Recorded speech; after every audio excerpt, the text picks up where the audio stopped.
nantinya warga-warga kampus ini yang nantinya akan menjadi pemimpin bangsa selanjutnya. Ketika di lingkungan kampus saja dibiasakan seperti itu, bayangkan ketika di negara seperti apa? Iya nggak? Sebenarnya justru kampus itu punya fasilitas yang sangat baik untuk pendidikan politik.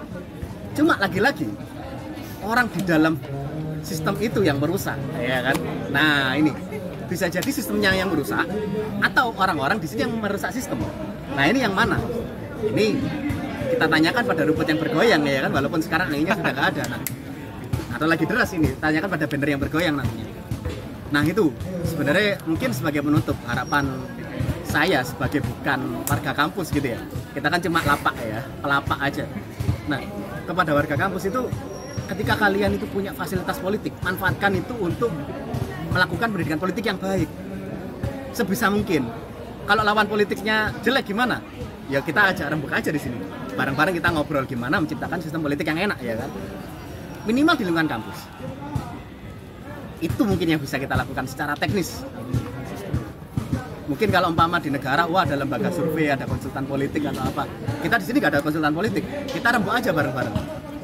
Ada fenomena culas seperti apa di politik kampus, kita diskusikan bareng-bareng gimana cara menyelesaikannya. Sebelum kita bicara ingin memperbaiki sistem politik yang ada di level nasional. Kita Fafifu Wadesbos di sini, ternyata kita pemilihannya juga masih kotor semua, Mas.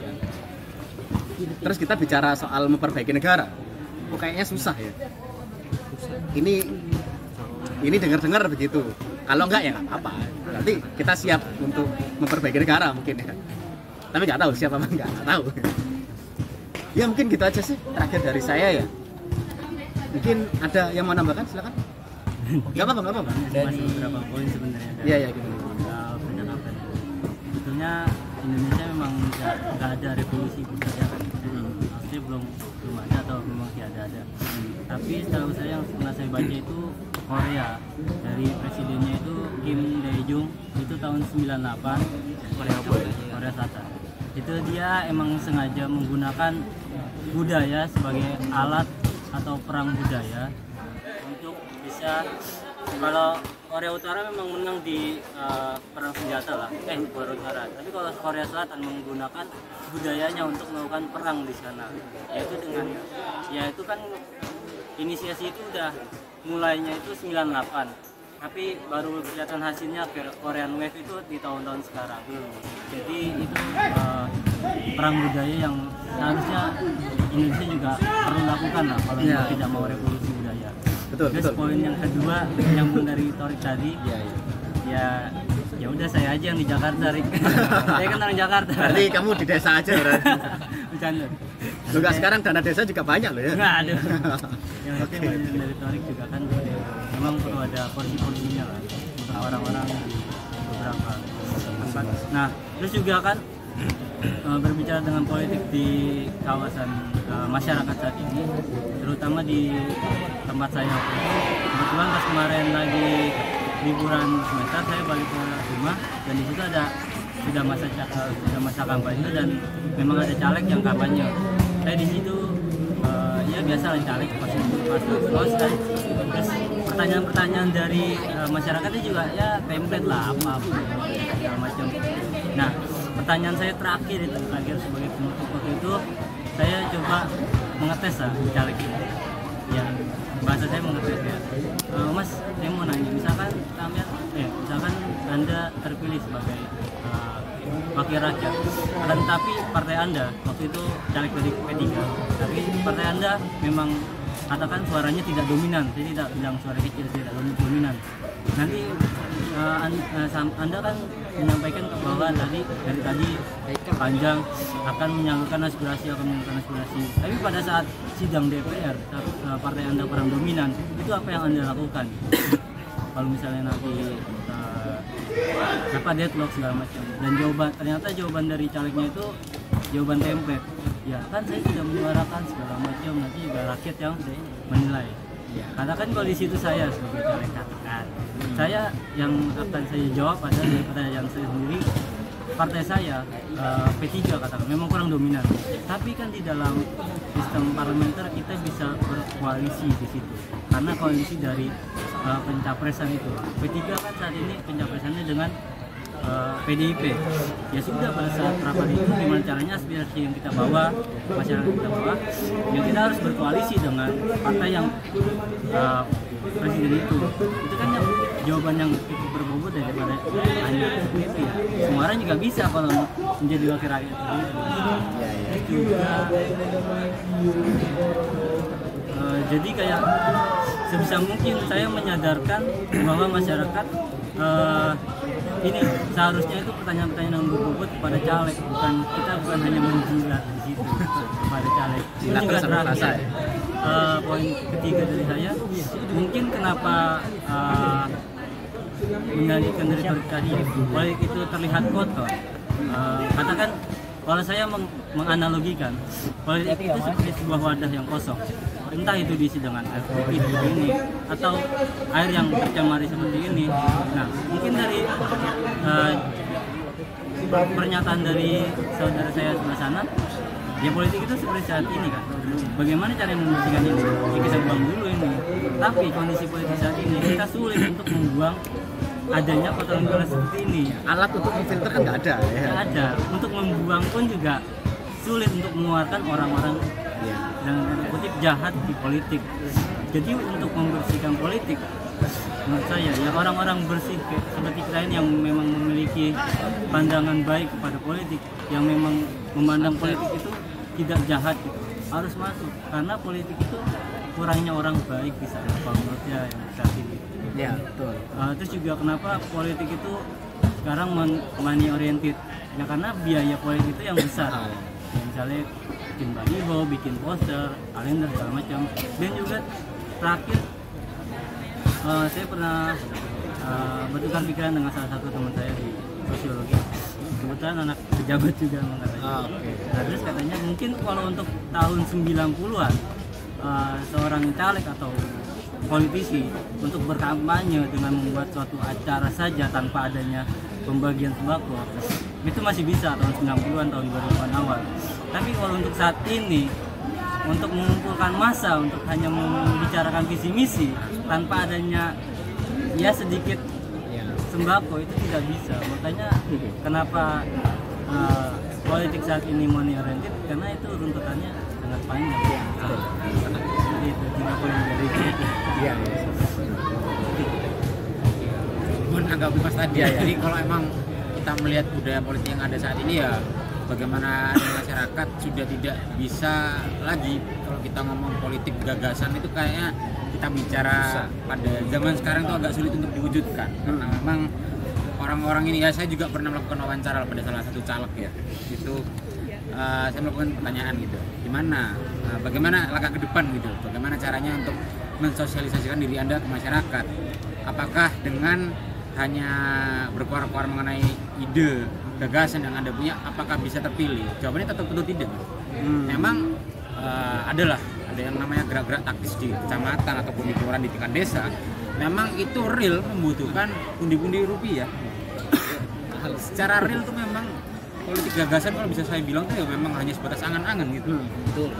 Kalau ingin memang diwujudkan, memang harus benar apa yang dikatakan Mas tadi, harus ada revolusi politik mungkin ataupun revolusi budaya. Hal itu menjadi penting karena memang money oriented di pemikiran masyarakat ya ditunjukkan juga dengan keadaan ekonomi memang kurang memungkinkan. Dengan adanya iming-iming uang mungkin juga bisa memberikan sedikit keuntungan bagi orang-orang yang membutuhkan gitu. Makanya juga memberikan timbal balik pemilih gitu. Kayak gitu sih. Agak sulit untuk mengutamakan politik gagasan kecuali dalam kita berbicara dalam konteks kampus. Kita sebagai orang-orang akademis bisa lebih mempertimbangkan gitu. Bisa menggunakan rational choice kita, pemikiran rasional kita, bagaimana siapa sih pemimpin yang memang sekiranya berkompatibel dengan pemimpin kita. Siapa sih pemimpin yang memang memiliki gagasan yang jelas dan yang visioner ke depan. Memang kalau kita berbicara pada tingkatan akar rumput, memang agak sedikit sulit gitu karena memang udah generasi boomers ya Mas ya. Dengan umur kisaran 50 ke atas, dengan 60 ke atas, memang beda dengan pemikiran yang memang bukan kita di sini gitu Mas.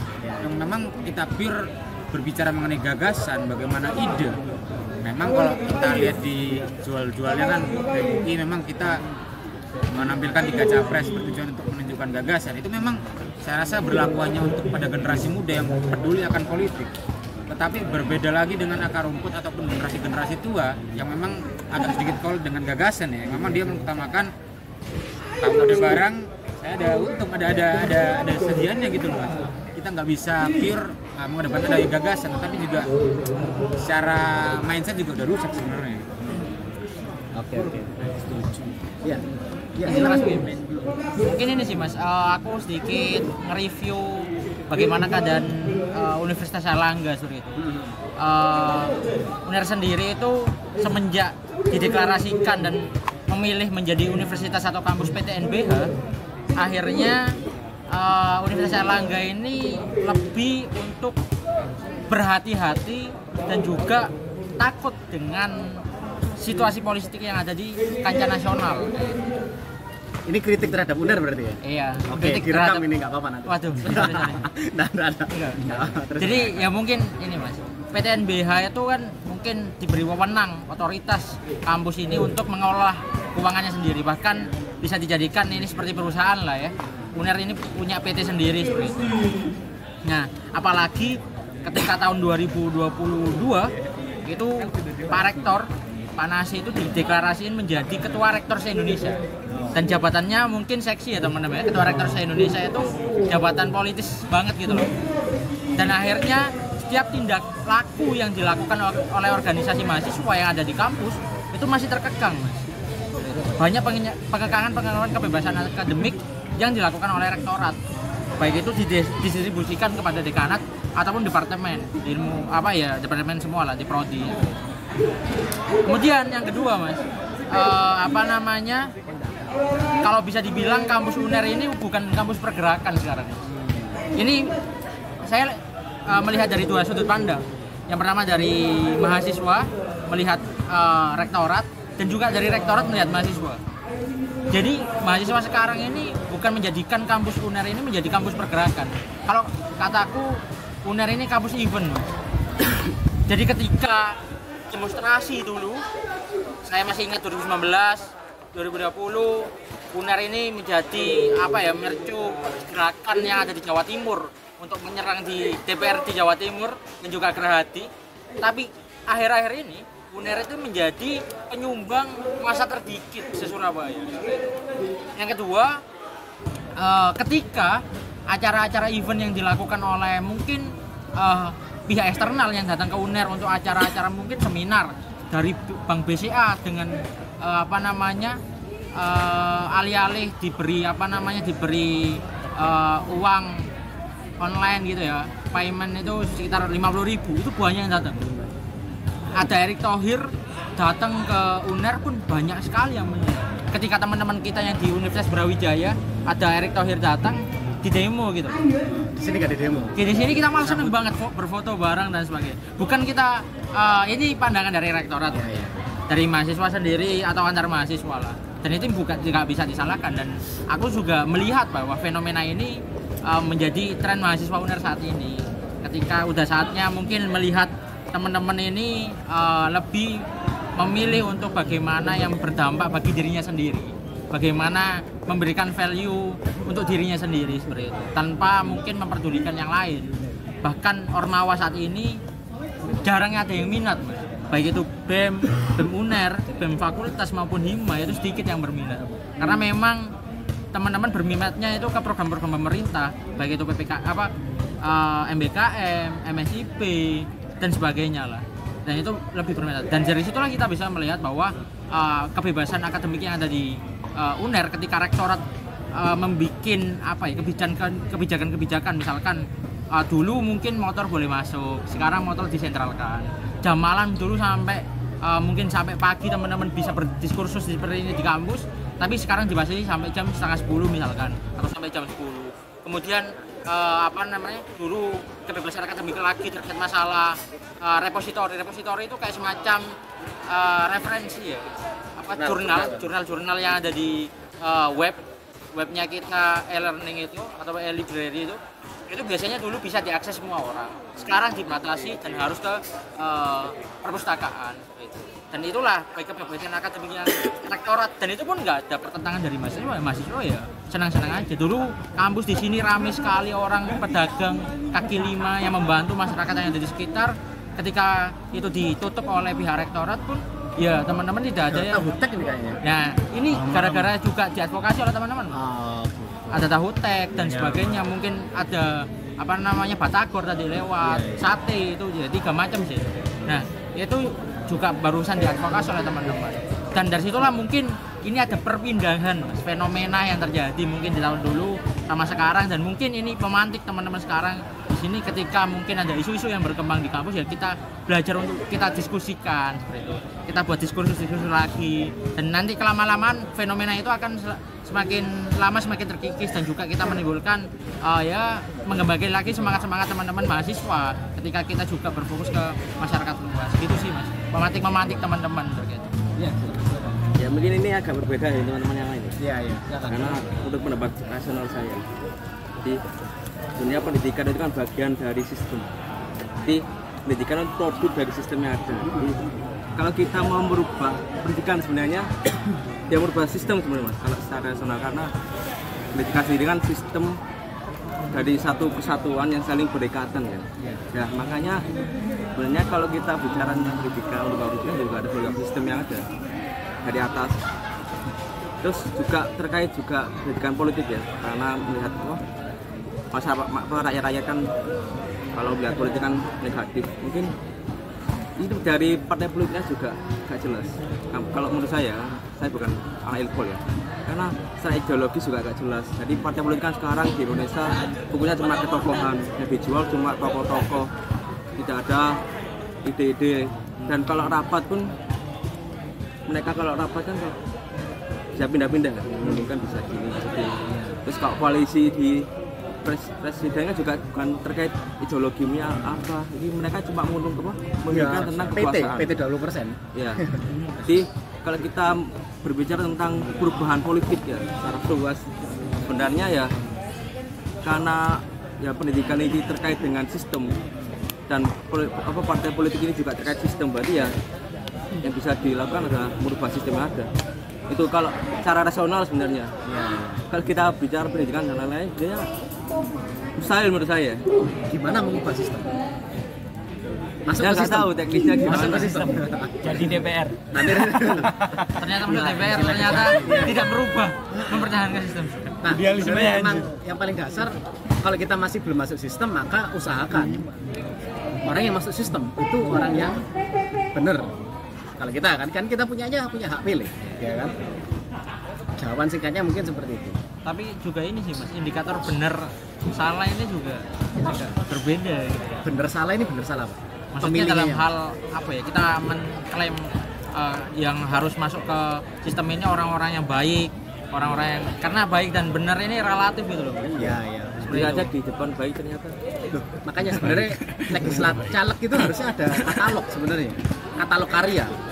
Iya kan? Kan kita taunya cuma nama, nomor urut. Kalau aku milih caleg tak pilih yang paling bawah karena dia yang paling tulus, nggak terekspos, tulus. Dia nomor 1 itu, kalau nomor 1 biasanya keluarga dekat biasanya ya kan, elit-elit partainya. Kalau caleg tak pilih yang paling bawah. Seharusnya orang-orang kayak Aldi Tahir Mas ya, dipilih. Harusnya gitu. Iya, orang-orang kayak gitu. Kalau aku milih caleg pasti tak pilih yang paling bawah. Oh ini yang paling dikucilkan di dalam partai ini.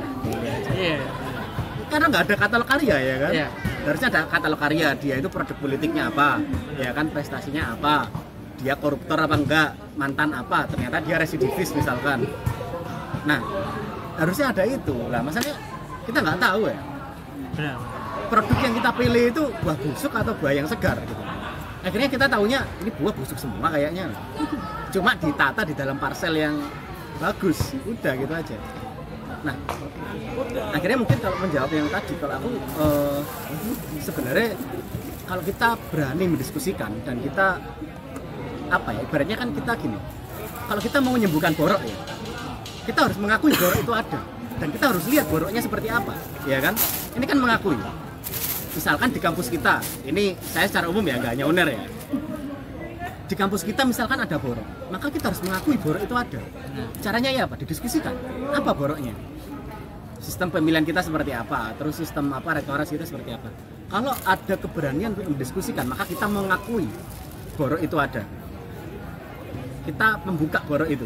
Karena borok kalau ditutup terus, maka dia semakin Bahasa gitu. Basah. Nggak kering-kering. ya kan, nggak kering-kering gitu. Bener. Sesekali harus dibuka, harus disembuhkan, kan gitu kan. Nah itu. Kalau aku sih mungkin prinsip umumnya seperti itu ya. Kalau umpama kita itu berbicara, terus kita itu membahas masalah, terus kita dipersekusi misalkan, berarti di situ ada masalah, ya kan? Berarti dia pengen memelihara borok berarti, ya kan? Bisa dikatakan seperti itu. Nah, terus Mas siapa tadi? Fadlan. Nah, Mas Fadlan tadi kan satu soal revolusi budaya di Korea itu ya. Terus kedua menimpali Mas Torik yang mau Masnya aja yang ke kota, Mas Torik yang di desa itu. Terus ketiga apa? Yang money oriented politik. Memang nanti ada hubungannya sama pembahasan ekonomi sebenarnya. Prinsipnya gini, kalau umpama yang pertama tadi sepakat, memang harus revolusi budaya itu pelan-pelan memang. Harus memang pelan-pelan. Kalau umpama cepat, itu kosnya besar. Pembunuhan di mana-mana, ya kan? Nah, kita nggak mau itu terjadi, ya kan? Sehingga nggak apa-apa. Kita syaratnya apa? Syaratnya orang yang memimpin kita nantinya itu punya visi akan itu. Nggak tahu ini siapa yang jadi capres, siapa yang jadi cawapres, siapa yang jadi caleg. Apakah punya visi itu? Kita sama-sama nggak tahu. Tapi minimal itu bisa menjadi indikator pribadi kita untuk menilai sebuah calon pemimpin, ya kan? Nah, kalau yang ekonomi itu gini, ada analisa gini dari Daron Semoglu, dualisme ekonomi. Dualisme ekonomi itu salah satu teori yang dimana teori itu teori ekonomi harus ada dua teori ekonomi tradisional dan ekonomi modern, ekonomi urban. Ekonomi tradisional ini yang ada di wilayah-wilayah agraris, di mana dia itu selalu begini, terjadi yang namanya kepemilikan kolektif dan upah di situ sangat rendah. Yang nantinya mereka di ekonomi modern ini dia itu menggaji dengan sangat tinggi. Nah, nantinya orang-orang tradisional ini yang akan menjadi tenaga kasar di perkotaan. Akhirnya ini mengobati surplus ekonomi, kalau katanya begitu. Tapi itu kan diasumsikan alamiah gitu ya. Tetapi ada beberapa pihak yang memanfaatkan ekonomi ini, itu malah dipelihara kemiskinan itu. Jadi kalau umpama mereka semuanya sejahtera, mereka semuanya akan menuntut gaji yang tinggi. Jadinya sama seperti Amerika, gajinya tinggi semua, kebutuhan hidup mahal semua. Sehingga caranya apa?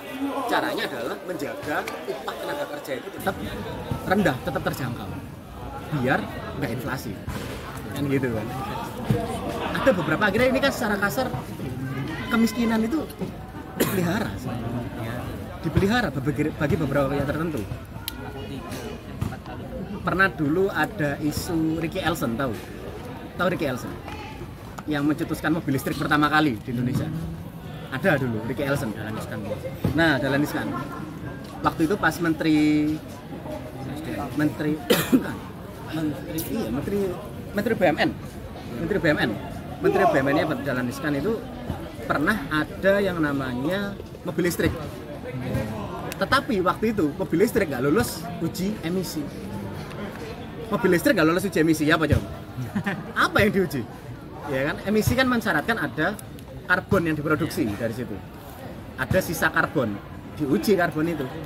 Masalahnya ini mobil listrik, terus nggak lolos uji emisi. Mungkin karbon yang dihasilkan dari memproduksi baterai mobil listrik. Nah, ini sebelum gembar-gembor Tesla masuk ya ini ya. Sebelum ke situ. Nah, waktu itu dugaannya apa? Dugaannya ada mafia otomotif yang terganggu. Kan umpama kalau impor dari Jepang, impor dari ini kan ada mereka yang punya ini ya, dapat insentif lah, dapat insentif samping. Nah, mereka ini yang nggak mau. Mereka mengatasnamakan kalau Indonesia bisa otonomi memproduksi, bisa mandiri memproduksi mobil sendiri, maka pabrik-pabriknya Astra itu gagal semua. Gitu. Nah itu sekilas. Gimana memang ada faktor apa ya? Mereka menyengaja untuk memiskinkan itu sengaja sebenarnya. Mungkin itu kita bahas lain kali aja lah ya. Agak panjang juga pembahasan kali ini. Nah. Ya mungkin itu sih kalau dari saya. Mungkin kalau dari Mas Closing statement mungkin, Mas. Closing statement. Iya. Dari Mas Adi. Iya, dari aku sendiri menurut kan kita ya sedikit banyak membahas banyak lah ya, kita membahas mengenai partisipasi politik ya, karena saya juga background dari politik ya. Penting juga ya untuk kita memahami lebih jauh dan lebih dalam mengenai siapa yang nantinya akan mewakili kita ke depan, siapa yang akan mewakili kita ke depan gitu.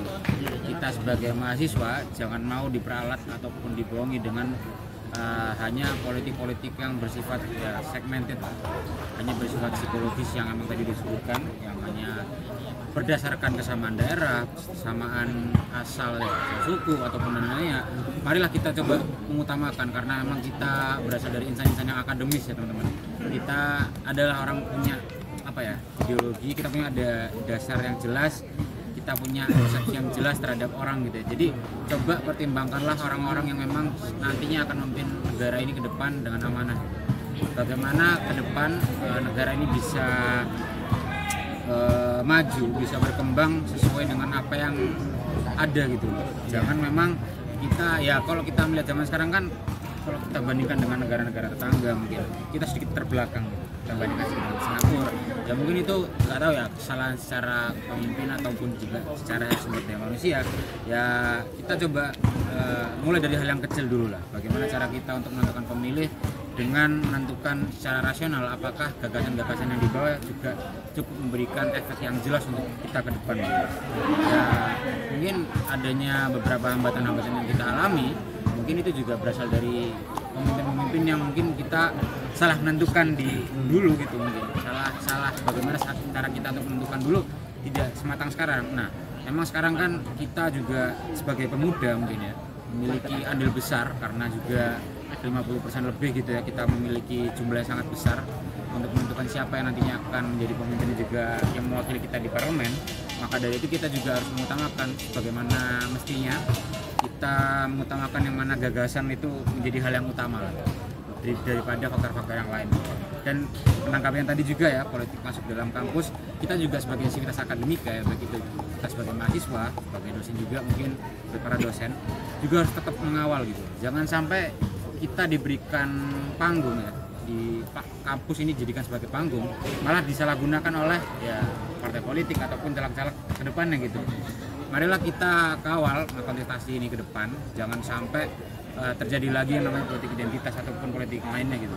Mari kita utamakan apa yang kita sebut tadi, politik gagasan, agar selalu terbimbing sampai terselenggaranya pemilu. Aku ya? Iya. Kalau aku sih ini, ada dua mungkin ya, ada himbauan moral sama himbauan status kita sebagai mahasiswa. Kalau himbauan moral, saya itu ingat buku Atomic Habit, tahu ya Atomic Habit ya. Jadi sebenarnya justru yang membuat kita sukses itu adalah kebiasaan-kebiasaan kecil kita yang kita biasakan. Contoh misalkan kebiasaan untuk tidak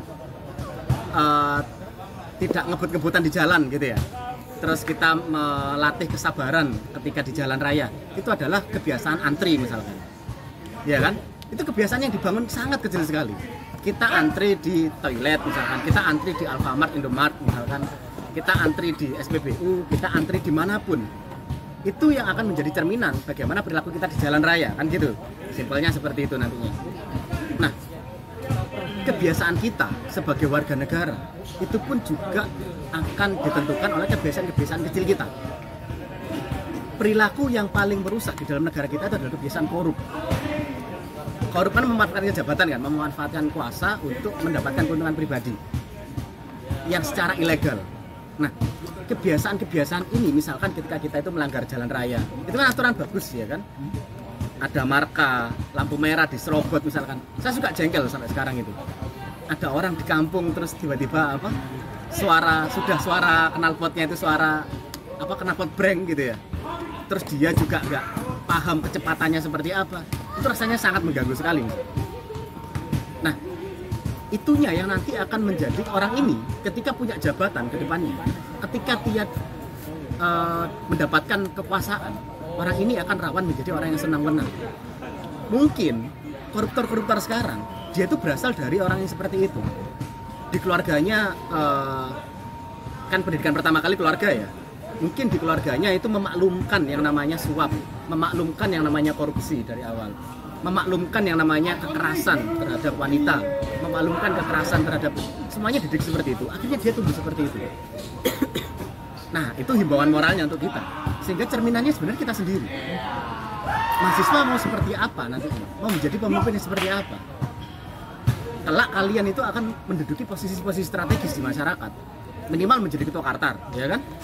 Minimal menjadi ketua RT. Maksimal kan menjadi CEO perusahaan. Maksimal lagi mungkin menjadi presiden. Amin, ya kan? Amin. Moral itu yang harus ditata mulai dari sekarang. Terus sekarang kita mau ngapain?